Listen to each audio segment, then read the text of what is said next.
जय माँ लक्ष्मी बंधुगण आपण मानक आम चैनल ओडिया प्रेरणा को स्वागत जनाऊछु।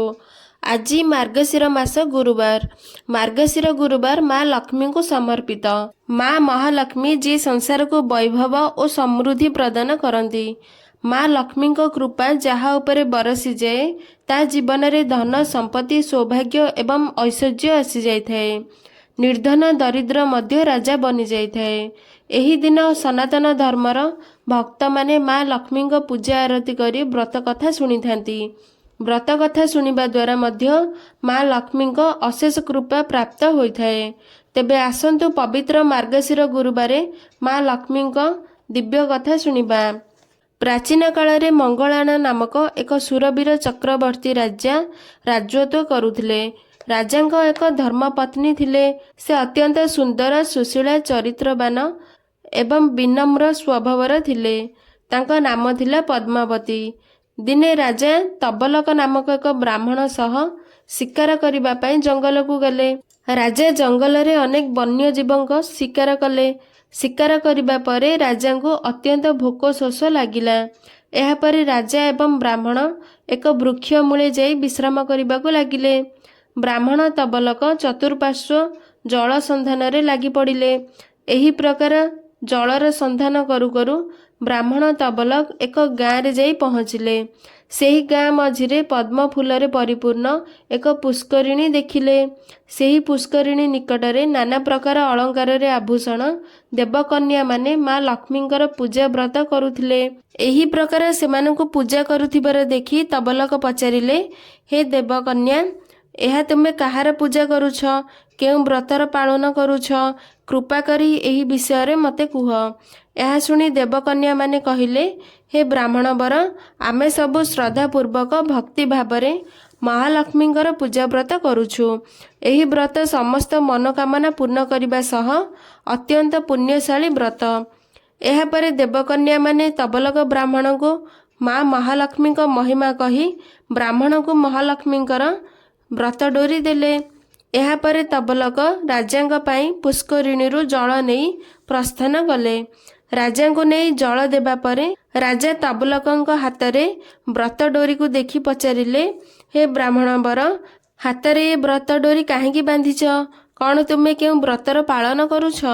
एहा सुनी ब्राह्मण वर पुष्परिणी निकटरे समस्त घटना राजा को कही सुनाइले।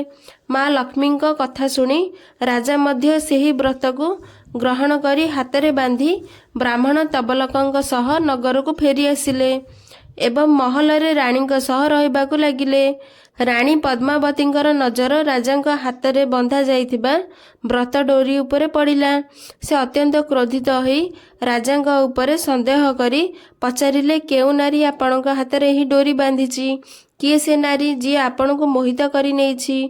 रानीकर एपरी संदेहपूर्ण प्रश्न सुनी राजा कहिले, हे रानी, एहा केउ नारी मते बांधी नाही, एहा तो माँ महालक्ष्मी को पवित्र व्रत डोरी। एही प्रकार राजा रानी को बहुत प्रकारर बुझाइबा पई चेष्टा कले, किंतु रानी निजर संदेह को दूर न करि पारी क्रोधरे बशवर्ती होई राजांक हातरू व्रत डोरी काढ़ी अग्नि रे पकाई देले। रानींकर एपरी दुष्टता देखि राजा क्रोधित होई रानी को कहिले, हे रानी, तुमे निजर मूर्खता कारणरू एपरी घोर पाप करिदेल।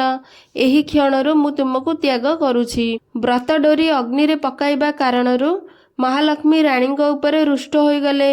एहा परे राजा रानी को नहीं घोर जंगल रे छाड़ीदेले। एही प्रकार माँ लक्ष्मी को व्रतर अनादर करिबा कारणरू रानी को हानि हैला, राजांकर किछि भी अनिष्ट हैला नहीं। माँ लक्ष्मी को अपमान करिबा कारणरू फल स्वरूप रानी राजमहल छाड़ी घोर जंगल रे पहुँची गले। जंगल रे बासस्थान खोजी खोजी रानी एणे तेणे बुलिबाकू लागिले। अनेक कष्ट सहिबाकू पड़िला। भोक शोषरे रानी को चलिबाकू मध्य शक्ति नथिला। एहार किछि दिन परे रानी को ऋषि वशिष्ठंक आश्रम देखागला। से ऋषि वशिष्ठंक निकट को जाई कांदी कांदी ऋषिंक चरण रे नई गले। अत्यंत दुर्बल कारणरू से मूर्छित होई गले। ऋषि वशिष्ठ निज जोगबल प्रभाव रे रानींक सह घटिथिबा समस्त कथा को जानि पारिले जे रानी महालक्ष्मींकर अनादर अपमान करिबा कारणरू एपरी अवस्था होईछि। ସେଥିପାଇଁ ଋଷି ବଶିଷ୍ଠ ରାଣୀଙ୍କ ଦ୍ୱାରା ମା ଲକ୍ଷ୍ମୀଙ୍କ ବ୍ରତ କରାଇଲେ।